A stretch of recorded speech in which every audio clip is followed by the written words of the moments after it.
The rain hammered against the glass corridors of Sentinel Tower long after midnight. Dante Cross pushed his janitor's cart down the empty hallway, the fluorescent lights buzzing overhead like dying insects. His 7-year-old daughter, Zuri, sat on a bench near the elevator, her legs swinging back and forth, her worn, stuffed giraffe clutched against her chest. Her brown skin glowed under the harsh lighting, her thick, natural hair pulled into 2 puffballs with bright yellow ribbons that were starting to fray. She hummed softly to herself, a song her mother used to sing. Dante could hear it from where he worked, and the sound was both beautiful and heartbreaking. At 37, Dante Cross had learned to make himself invisible. He stood 6'3", with the kind of broad shoulders that came from years of discipline, not gym memberships. His deep brown skin bore faint scars along his knuckles and forearms, stories he never shared. His hair was cut military short, though nobody at Sentinel Industries knew why. His hands, calloused from pushing mops and hauling trash bags, were the hands of a man who had been something else once. He had been part of something once.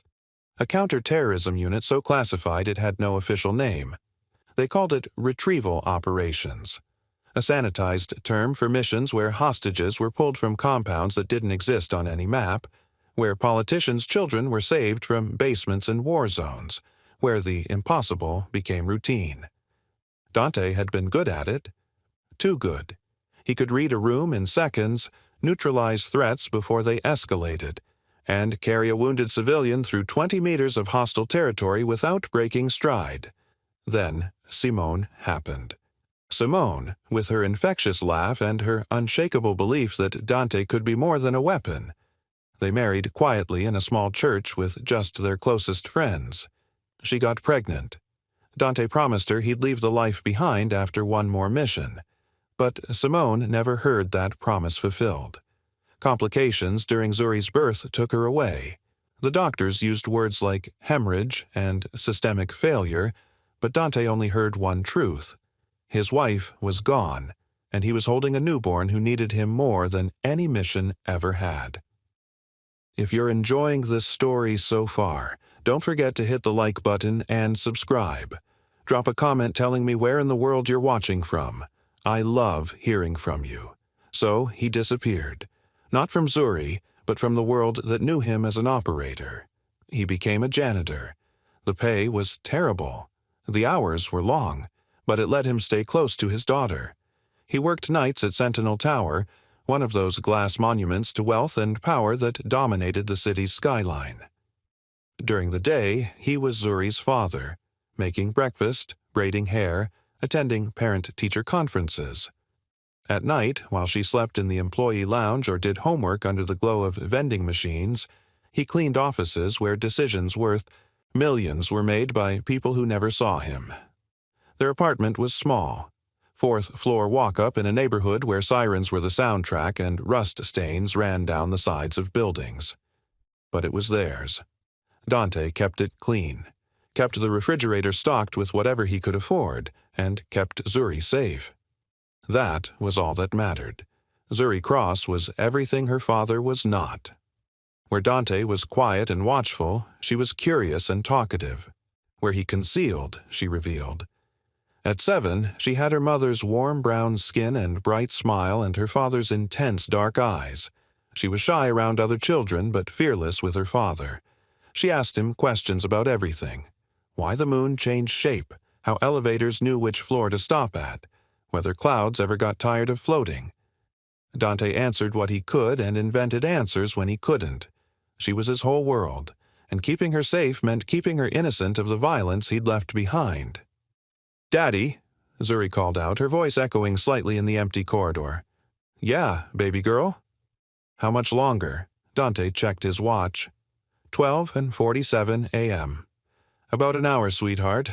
Then we go home. Can we have pancakes for breakfast?" He smiled, despite his exhaustion. "Pancakes it is." Zuri went back to humming, content. Dante went back to work, emptying trash bins in the executive suite. The work was monotonous, which was exactly what he needed.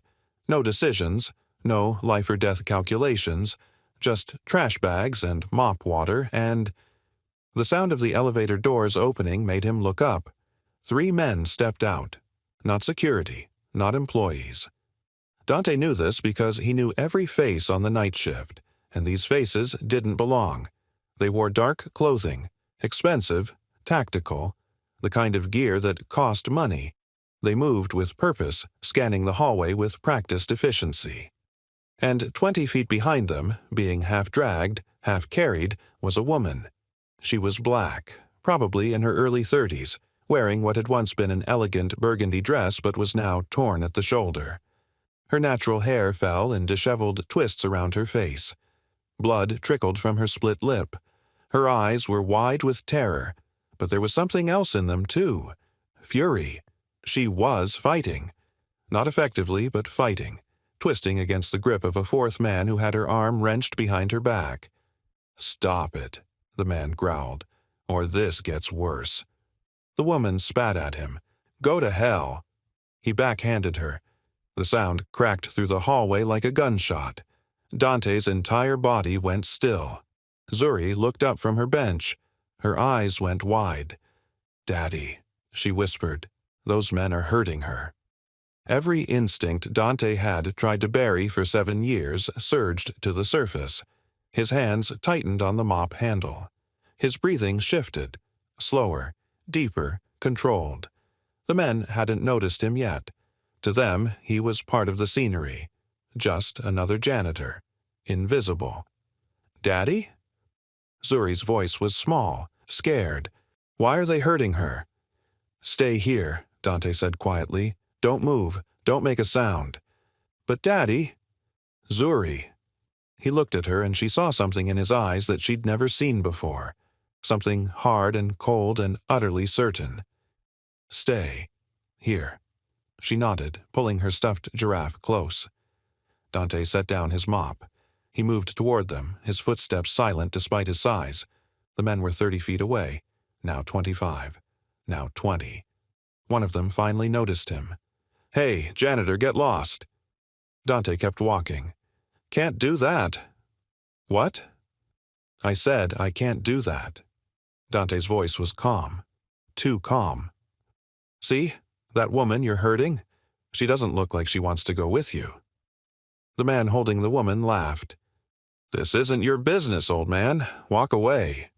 "I would," Dante said, "but my daughter's watching, and I don't want her thinking it's okay to hurt people." "Your daughter?" The lead man, tall, muscular, with a scar bisecting his left eyebrow, gestured toward Zuri. "Then you should think real careful about what happens next." Dante stopped walking. He was 10 feet away now. Close enough to see the tactical earpieces they wore. Close enough to see the bulge of concealed weapons. Close enough to know exactly what they were. Private contractors, mercenaries. Well-trained, well-funded.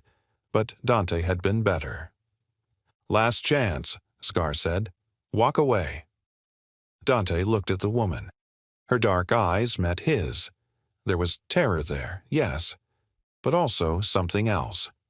Hope, the desperate, fragile hope that maybe, just maybe, someone would help. Dante thought about Simone, about how she'd believed good men existed, about how she'd trusted him to be one. He thought about Zuri, watching from her bench, and he made his choice. "No," he said simply. Scar pulled a knife. "Wrong answer." What happened next took 7 seconds. Dante moved, not like a janitor, not like a tired father. He moved like the weapon he'd been trained to be. The first man lunged with the knife. Dante sidestepped, caught his wrist, twisted. The knife clattered to the floor. A palm strike to the throat. The man went down, gasping. The second man threw a punch. Dante slipped it, redirected the momentum, drove his elbow into the man's temple. He dropped like his strings had been cut. The third man reached for his gun. Big mistake. Dante closed the distance before the weapon cleared the holster. A precise strike to the solar plexus. A sweeping kick. The man's head hit the marble floor with a sound that echoed through the empty corridor. The fourth man, the one holding the woman, shoved her aside, and came at Dante with rage instead of training. Dante caught his swing, twisted his arm, and put him face first into the wall. He slid down, unconscious. 7 seconds. 4 men down. The hallway was silent except for heavy breathing, Dante's, the woman's, and Zuri's small, frightened gasps from across the hall. Dante turned to the woman. She was on the floor where she'd been shoved, staring at him with wide eyes. "Are you hurt?" His voice was gentle now. Different. She touched her bleeding lip. I don't. Can you stand?" She nodded. Dante offered his hand. She took it, and he pulled her to her feet. She swayed slightly, and he steadied her with a hand on her elbow. "Thank you," she whispered. "Thank you. I thought, it's okay. You're safe now." "Daddy?" Zuri's voice, small and shaking. Dante looked at his daughter. She was crying silently, her stuffed giraffe pressed against her face. His heart broke. "Come here, baby girl." Zuri ran to him. He caught her with one arm, held her close while keeping the woman steady with his other hand. "It's okay," he murmured into Zuri's hair. "Everything's okay." But it wasn't okay. Dante knew this. He looked at the 4 unconscious men, at the security camera blinking red in the corner, at the woman who was now looking at him like he was something out of a dream. He had maybe 5 minutes before backup arrived, before questions got asked that he couldn't answer. "What's your name?" he asked the woman. "Elise," she said. "Elise Hartwell." The name triggered something in Dante's memory. Hartwell. He'd heard that name somewhere. "Elise, do you have somewhere safe you can go?" She looked at the unconscious men. "I don't know. They found me at my hotel.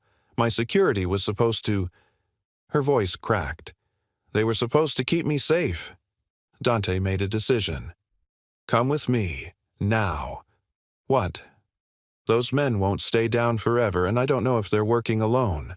I know a way out that doesn't involve cameras or questions. Do you trust me?"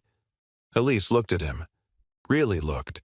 Saw the scars on his knuckles, the military posture, the way he'd moved, efficient, precise, lethal. And she saw his daughter, held against his chest, her face pressed into his shoulder. A man who fought like that but held his child like this? "Yes," she said. "I trust you." "Good. Stay close." Dante knew every blind spot in this building, every stairwell with a broken lock, every camera angle that didn't quite cover the corners. 7 minutes later, they emerged into the rain-soaked alley behind Sentinel Tower. Dante's old pickup truck was parked in the employee lot. "Get in," he said, unlocking the doors. Elise climbed into the passenger seat. Zuri sat between them, quiet now but still trembling. Dante started the engine and pulled out of the lot without turning on his headlights until they were 2 blocks away. "Where are we going?" Elise asked. "Somewhere they won't think to look," Dante said. "My apartment." "You're—" Elise looked at him. "You don't even know me. I know you needed help. That's enough." They drove through empty streets. The rain hammered the windshield. Zuri had fallen into an exhausted sleep against Dante's side. Elise watched the city pass. Her hands were shaking. The adrenaline was wearing off, replaced by the crushing reality of what had almost happened. "Those men," she said quietly. "They were going to kill me." Dante's jaw tightened. "Yeah, I know." "How did you—" She stopped, started again. "You're not really a janitor, are you?" "I am now." "But before?" Dante was quiet for a long moment. "Before doesn't matter. What matters is keeping you safe until we figure out who sent them and why." Elise leaned her head back against the seat. Exhaustion crashed over her like a wave. "My security team. I need to call them." "No." Dante's voice was firm. "If those men found you at your hotel, if they got past your security, then someone on your team is compromised. No calls. Not yet. But trust me, please." Elise looked at him again. at this man who'd appeared out of nowhere and fought like a ghost and was now driving her through the rain with his sleeping daughter between them. She should be terrified. She should demand he take her to a police station. Instead, she felt safe for the first time in hours. "Okay," she whispered. "Okay." 20 minutes later, they pulled up outside a run-down apartment building. Dante carried Zuri in his arms. Elise followed him up 4 flights of stairs that smelled like old carpet and someone's late-night cooking. He unlocked a door and gestured her inside. The apartment was small. 1 bedroom that Dante clearly gave to Zuri. A pull-out couch in the living room where he obviously slept. Thrift store furniture. Patched walls. But it was clean. Meticulously clean. And there were touches everywhere that spoke of love. Zuri's drawings taped to the refrigerator, a bookshelf overflowing with children's books, photos of a beautiful woman with Dante and baby Zuri. Dante carried Zuri to her room, tucked her into bed without waking her, and returned to the living room. Elise stood in the middle of the small space, still wearing her torn dress, still bleeding slightly from her split lip. "Bathroom's through there," Dante said, pointing. "There's a first aid kit under the sink. I'll find you something to wear." "You don't have to." "Yes, I do." He disappeared into Zuri's room and returned with a pair of sweatpants and an oversized t-shirt. "These should fit. They're mine, but they're clean." Elise took them. Their fingers brushed. She felt the calluses on his hands, the warmth. "Thank you," she said, "for everything." Dante nodded. "Go clean up. I'll make some tea." 20 minutes later, Elise emerged from the bathroom wearing Dante's clothes. The sweatpants were too big, tied tight at the waist. The t-shirt hung off one shoulder. Her face was clean. The blood washed away. A butterfly bandage on her split lip. Dante had made tea. He handed her a chipped mug. They sat at his small kitchen table. The rain continued outside. The clock on the wall read 2:17 a.m. "I should tell you who I am," Elise said quietly. "You deserve to know what you're getting into." Dante sipped his tea. "Only if you want to." "I'm Elise Hartwell. I run Hartwell Innovations. We're a tech company. Cybersecurity, data protection, government, contracts." Dante's eyes widened slightly. He knew the name now. Hartwell Innovations was worth billions. "And those men?" he asked. Elise's hands tightened around her mug. 3 months ago, I testified against someone, a man named Dominic Voss. He was running an illegal surveillance operation. Blackmail, extortion, selling classified data. My company uncovered it. I turned everything over to the FBI. And he didn't take that well. He swore he'd make me pay. Her voice shook. But he went to prison. I thought it was over. "Prison doesn't mean powerless," Dante said quietly. "Not for men like that. He still has resources, people on the outside." "You think he sent those men?" "I think it's likely." Elise set down her mug. "Then I've put you in danger. You and your daughter. I should leave. Where will you go?" "I don't know. Somewhere. Anywhere that isn't here." Dante reached across the table. His hand covered hers. Warm. Steady. "You're safe here," he said. "At least for tonight. Tomorrow we figure out the next steps. But right now, you need sleep." Elise looked at their hands. His, scarred, strong, capable. Hers, shaking, exhausted, afraid. "Why are you helping me?" she whispered. "You don't know me." Dante was quiet for a moment. "My wife used to say that good people help because that's what good people do. No other reason needed." "Used to." "She passed, 7 years ago, when Zuri was born." "I'm sorry." "Me too." Dante pulled his hand back. "You take the couch. I'll keep watch." "You need to sleep, too." "I'll sleep when I know we're safe." Elise wanted to argue, but exhaustion was pulling her under like a tide. She lay down on the couch. Dante covered her with a worn blanket that smelled like laundry detergent and something warm she couldn't name. "Dante?" she murmured, already half asleep. "Yeah?" Your daughter was very brave tonight." Dante looked toward Zuri's room. She shouldn't have had to be. "But she was, because of you, because you taught her what brave looks like." Dante didn't respond. He sat in the chair by the window, watching the street below through torn curtains.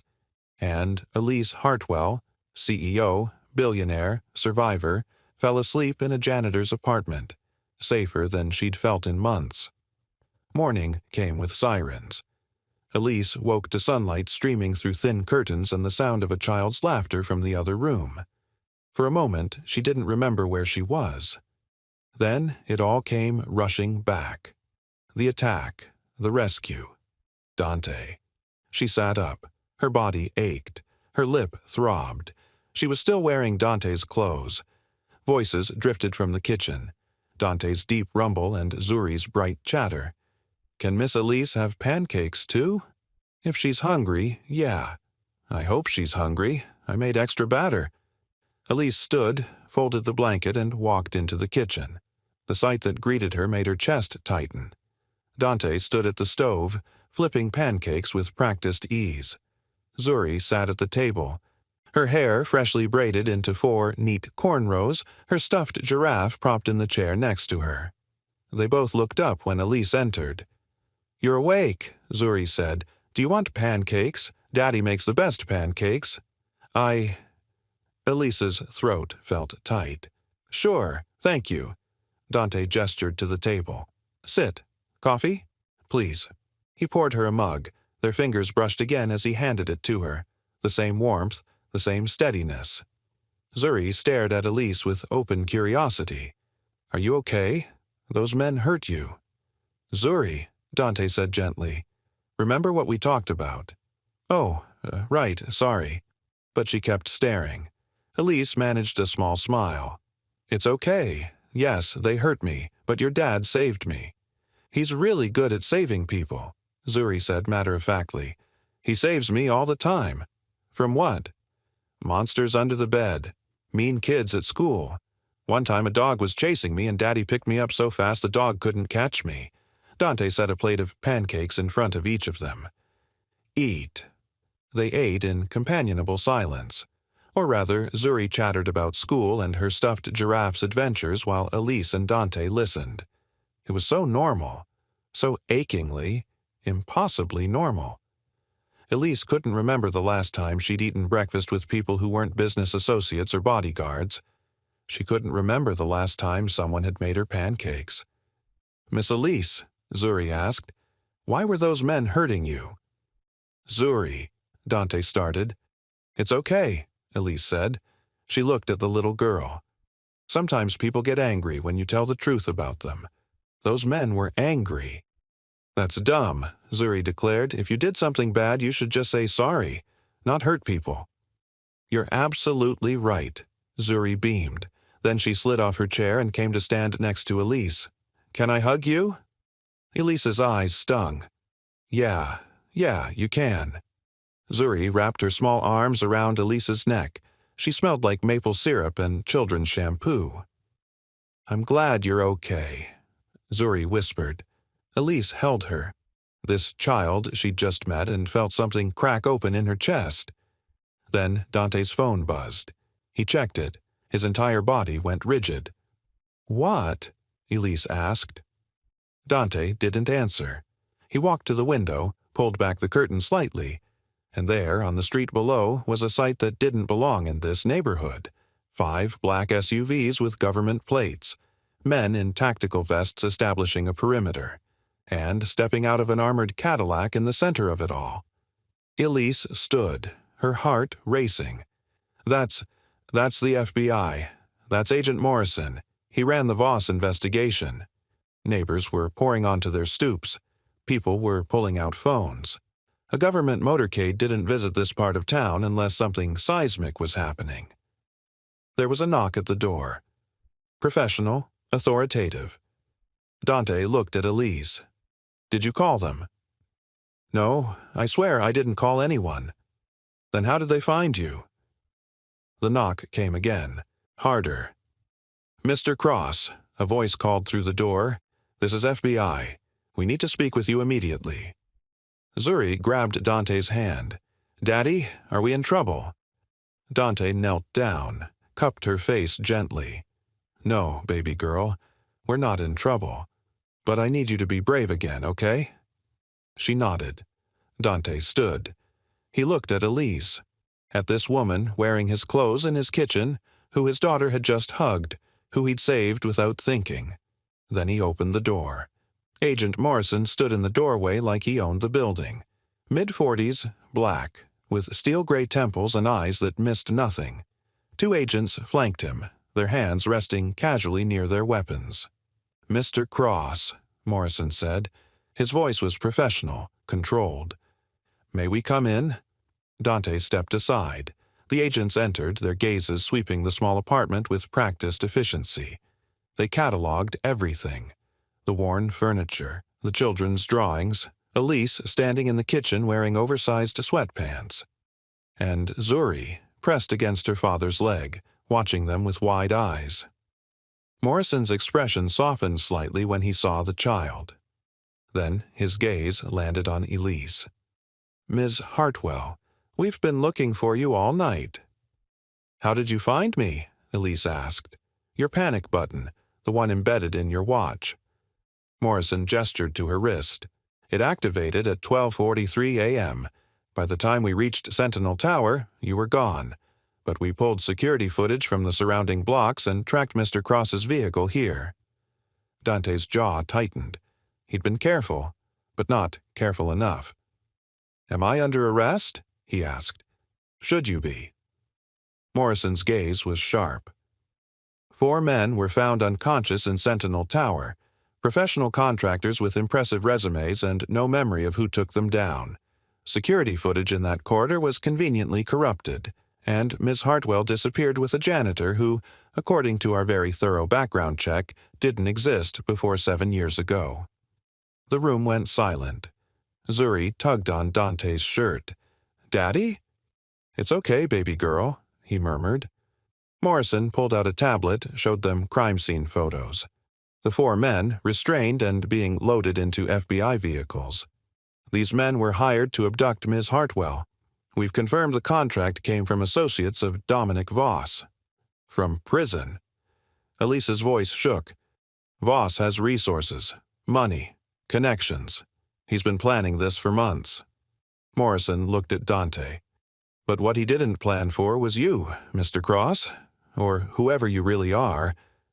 "I'm a father," Dante said quietly. "That's who I really am. A father who took down 4 trained operatives in under 10 seconds. Morrison's tone shifted, became almost respectful. "I've seen the footage from the parking garage camera. The angle wasn't great, but it was enough. You moved like someone with serious training. Military? Special operations?" Dante said nothing. Morrison sighed. "Look, I'm not here to expose you. Whatever you were before, whatever you're running from, that's your business.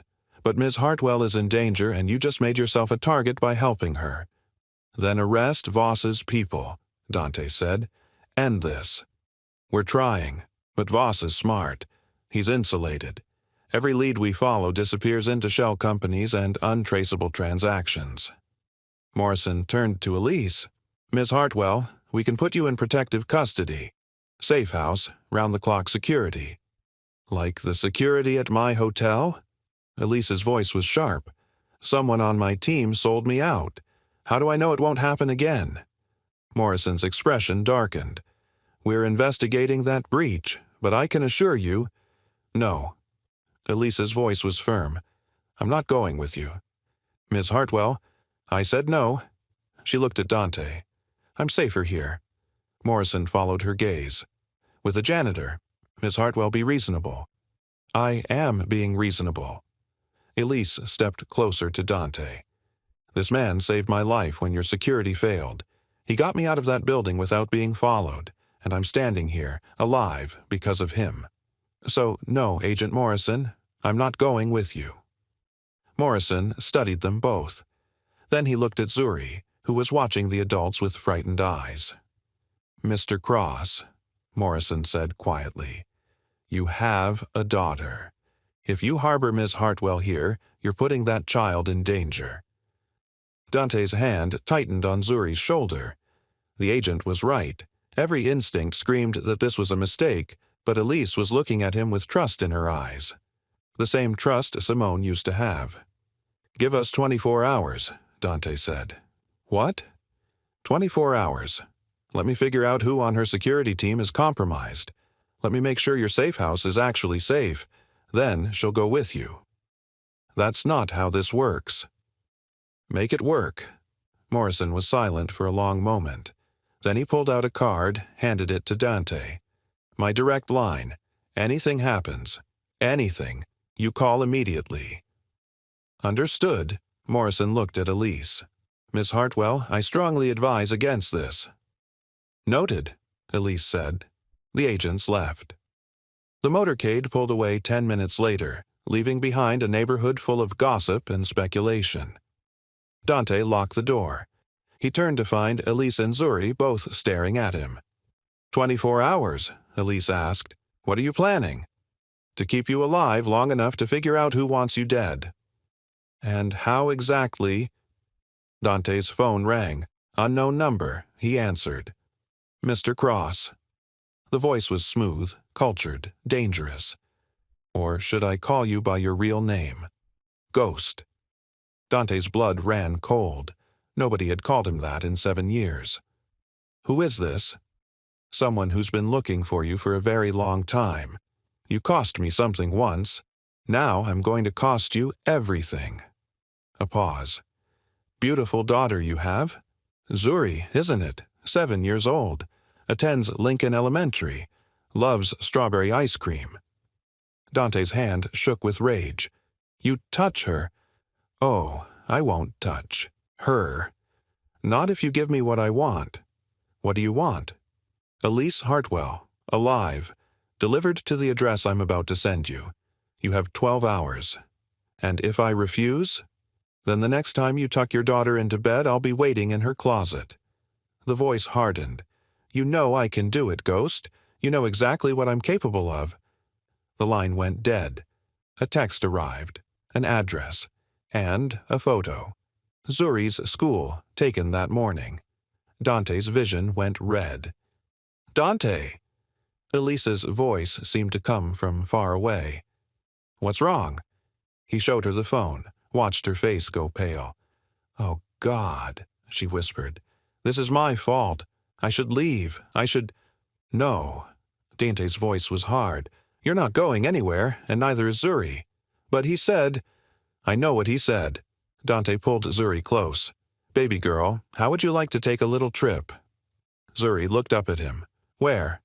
"Somewhere safe. Somewhere fun. Remember Uncle Marcus?" Zuri's face lit up. "In Atlanta? With the big dog?" "Yeah, you're going to stay with him for a few days." "What about you?" Dante knelt down, cupped her face. "Daddy has some work to do. But I'll come get you as soon as I'm done. I promise." "Is it because of the bad men?" "Yeah, sweetheart, it's because of the bad men."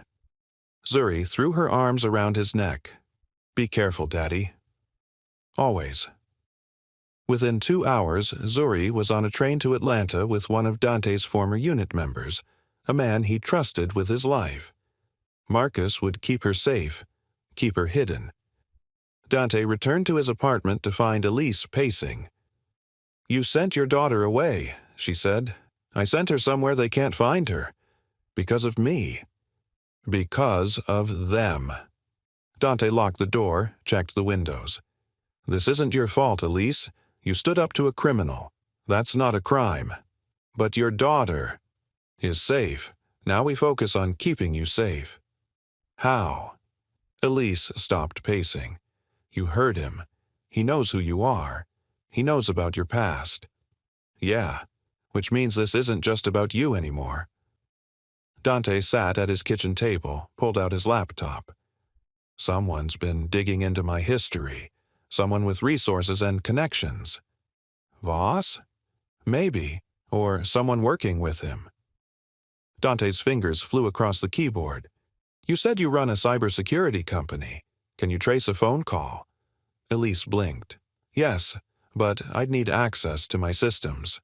Can you access them remotely? If the breach hasn't compromised everything. She sat next to him. Give me your laptop. For the next hour, they worked. Elise navigated through layers of security, bypassing her own company's firewalls with practiced ease. Dante watched her work, impressed despite the circumstances. There, she said finally. The call originated from a burner phone, but it pinged off a cell tower near the waterfront, industrial district. Can you narrow it down? Give me 10 minutes. While she worked, Dante made phone calls of his own. Quiet calls to people who owed him favors. People who existed in the shadows where men like him used to live. Dante, Elise said. I've got it. The phone was used 3 times in the last 24 hours, all within a 2-block radius. There's an old warehouse, Pier 17, abandoned for years. Not abandoned anymore, Dante said grimly. What are you going to do? What I should have done 7 years ago? End this. You can't go there alone. It's obviously a trap. I know. Then, which is why you're staying here. Dante stood. Lock the door. Don't open it for anyone except Agent Morrison. His number's on that card. Elise stood too, grabbed his arm. You'll die. Maybe, but Zuri will be safe. You'll be safe. That's what matters. It's not. Her voice cracked. Dante, you can't. I won't let you. This isn't your choice. The hell it isn't. Tears streamed down her face. You saved my life. You sent your daughter away to protect me. You've given up everything and I don't even know why. Because it's the right thing to do. That's not an answer. Dante was quiet for a long moment. Then, my wife died because I wasn't there. I was on a mission, saving someone else's family while mine fell apart. Zuri was born, and Simone died, and I wasn't there to hold her hand or tell her I loved her or say goodbye. His voice broke. I've spent 7 years trying to be the man she believed I was. A good man. The kind who helps people. Who doesn't walk away when someone needs him. He looked at Elise. So I can't walk away from you. Even if it kills me, I can't. Elise stared at him. At this man who'd been a weapon and chose to be a father. Who'd saved her without hesitation and refused to let her face danger alone. And she made a decision. Then let me help you. Elise. I'm not some helpless victim, Dante. I built a billion-dollar company from nothing. I testified against one of the most dangerous men in the city. I've survived things you don't know about. She stepped closer. Let me help. If you're hooked on this story, make sure to subscribe and turn on notifications so you never miss an upload. Your support means everything and helps me bring you more emotional stories like this one. Dante wanted to refuse. Every protective instinct screamed to keep her safe, hidden, away from danger. But Simone's voice echoed in his memory. Strong people don't protect by controlling. They protect by standing beside. Okay, he said quietly. Here's what we're going to do. They arrived at Pier 17 at dusk. The warehouse loomed against the darkening sky, its windows broken, its walls covered in graffiti. The smell of salt water and decay hung heavy in the air. Dante parked 3 blocks away. They approached on foot, keeping to the shadows. Stay behind me, he murmured. If shooting starts, you run. Don't look back. Don't stop. Just run. Dante, promise me. Elise's jaw tightened, but she nodded. They entered through a side door. The interior was vast, empty except for rusted machinery and piles of trash. Emergency lights cast everything in sickly green. Cross, a voice echoed through the space. I knew you'd come, predictable as always. A figure stepped into the light. Tall, lean, with silver hair and cold eyes, Dante recognized him immediately. Victor Kozlov, he said flatly. Victor smiled. You remember, I'm flattered. Hard to forget the man who tried to kill a senator's family. Ah, yes, that unfortunate business. Victor's smile faded. You cost me that night, Ghost. Cost me money, reputation, freedom. I spent 6 years in a black site prison because of you. You kidnapped children. You deserved worse. Perhaps, but I'm free now, and I've had a long time to think about revenge. So, you partnered with Dominic Voss? Voss is a means to an end. He wants Miss Hartwell dead. I want you suffering. Victor gestured. Bring her out. 6 men emerged from the shadows. Armed, professional. They formed a semicircle, blocking the exits. You're outnumbered, Victor said. Outgunned. And I have people positioned at your friend Marcus's house in Atlanta. One word from me, and your daughter. Don't. Dante's voice was deadly quiet. Don't finish that sentence. Or what? You'll kill me? Victor laughed. You're in no position to threaten anyone, Ghost. Actually, Elise said, stepping forward, he is. Victor's gaze shifted to her. Miss Hartwell, how kind of you to deliver yourself. Before you do anything stupid, Elise said calmly, you should know that I've spent the last 6 hours hacking into your operation. I have every bank account, every shell company, every transaction you've made in the last decade, and I've sent it all to the FBI, Interpol, and several very motivated journalists. Victor's smile vanished. You're bluffing. Am I? Elise pulled out her phone, showed him the screen. That's your account in the Caymans, currently frozen, and that's the warehouse in Prague where you're holding Senator Mitchell's niece. Yes, I found her. Local police are raiding it as we speak. Victor's face went white with rage. You, bitch! And the men you have in Atlanta? Elise's smile was cold. There's no house. Marcus doesn't exist. You've been tracking a decoy all day while the real Zuri is somewhere you'll never find her. It had been Dante's idea. Marcus had led Victor's people on a wild chase across 3 states, while Zuri was safely hidden with Dante's mother in a small town nobody could trace. Victor's hand moved toward his gun. Dante was faster. What happened next was brutal and efficient. 6 men, well-trained and armed. But Dante had been trained by the best, and he was fighting for more than survival now. He was fighting for his daughter, for Elise, for the life he'd built from the ashes of his old one. It took 90 seconds. When the dust settled, all 6 men were down. Victor stood alone, his gun knocked away, Dante's hand around his throat. You threatened my daughter, Dante said softly.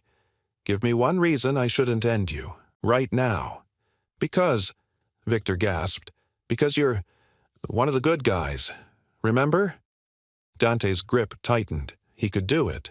One squeeze, one twist. Victor would be gone, and the threat would be over. But then Elise's hand touched his shoulder. Dante, she whispered, don't. He's not worth it. Dante looked at her. At this woman who'd been strong enough to fight back, smart enough to outmaneuver a dangerous enemy, brave enough to stand beside him, and he let Victor go. The man collapsed, gasping. FBI's on their way, Elise said. Morrison tracked my phone. He should be here in... Sirens wailed in the distance. About 2 minutes, she finished. Victor laughed bitterly from the floor. You think this is over? Voss has others. More money. More men. He won't stop. Yes, he will, Elise said, because I have something that will make him stop. What? Proof that he murdered a federal witness in prison. Video evidence that even his lawyers can't suppress. She knelt down to Victor's level. I've been digging into Voss for 6 months. I knew he'd try something, so I prepared. Then why didn't you give it to the FBI before? Because I needed him to act first, needed him to expose his network. Elise stood. Now I have everything. His associates, his financiers, his corrupt contacts in law enforcement. By tomorrow morning, his entire operation will be dismantled. FBI agents swarmed the warehouse. Morrison arrived, took one look at the scene, and shook his head. Miss Hartwell, Mr. Cross, we need to talk. They talked for 3 hours, in an FBI interrogation room with Morrison recording everything. Dante told them about his past, about the unit, the missions, the things he'd done in the name of protecting others. He gave them names, dates, enough to verify his story without compromising ongoing operations. Elise corroborated everything, showed them the evidence she'd gathered against Voss and Victor. By the end, Morrison looked exhausted. "This is going to take weeks to process," he said. "Maybe months. But based on what you've given us, Voss is done. Victor will spend the rest of his life in prison. And, Ms. Hartwell," he looked at Elise, "you're safe." "And Dante?" Elise asked. "Mr. Cross's actions tonight were in self-defense, protecting a federal witness. As far as I'm concerned, he's a hero." Morrison stood. "But I can't officially say that. His past is complicated. There are people who'd want to ask him uncomfortable questions." "So what happens now?" Dante asked. "Now? You go home, live your life, take care of your daughter." Morrison handed him a card. "But if you ever need anything, if the past comes looking for you, call me. I owe you one." They left the FBI building as dawn broke over the city. Dante's truck was still parked where they'd left it. They drove in silence through empty streets, exhaustion settling over them like a blanket. "It's really over?" Elise asked quietly. "Yeah, it's over." "What happens now?" Dante pulled up outside his apartment building. He looked at her, this woman who'd been a stranger 3 days ago and now felt like something more. "Now," he said, "I go get my daughter, and you go back to your life." Elise's throat tightened. "What if I don't want to go back? Elise, what if I want to stay here, with you?" Dante shook his head. "You don't want this. A tiny apartment, a struggling janitor, a life so small you can't breathe. You're wrong." She reached for his hand. "I've been drowning in my big life, Dante. Surrounded by people who wanted my money or my influence or my connections. Nobody who just wanted me. You barely know me. I know you saved me. I know you sent your daughter away to keep her safe. I know you fight like a demon but hold that little girl like she's made of glass." Tears streamed down her face. "I know that in 3 days, you've made me feel more alive than I have in years." Dante wanted to pull away, wanted to protect her from the mess of his life, but her hand was warm in his, and he was so tired of being alone. "I can't offer you much," he said quietly. "I don't need much. I just need this. You. Real life with real people who care. Zuri. I adore Zuri, and if you'll let me, I'd like to get to know her better. Be part of her life, part of both your lives." Dante looked at their joined hands. Dark skin against dark skin. Calluses and scars and promises. "It won't be easy," he said. "Nothing worth having ever is." He pulled her close. She came willingly, pressing her face against his chest. He held her, this strong woman who'd fought beside him and trusted him and chosen him despite everything. "Okay," he whispered into her hair. "Okay." They sat in his truck as the sun rose, holding each other, beginning to believe that maybe, just maybe, they could build something beautiful from the wreckage of the past few days. 6 months later, Dante stood in the kitchen of their new home. Nothing extravagant, but spacious enough for 3. Elise had insisted on staying in the city, close to Zuri's school. "Daddy, Elise is teaching me about computers," Zuri called from the living room. Dante smiled, watching them through the doorway. Elise sat cross-legged on the floor, her natural hair loose around her shoulders, showing Zuri coding basics on a laptop.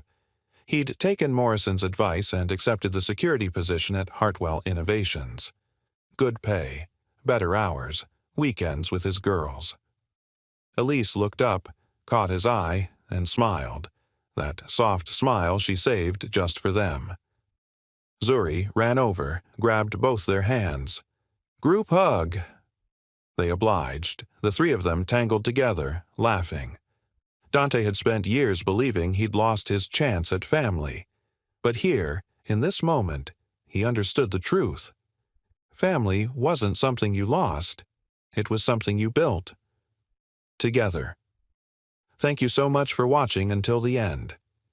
If you loved this story, check out the other videos on your screen now.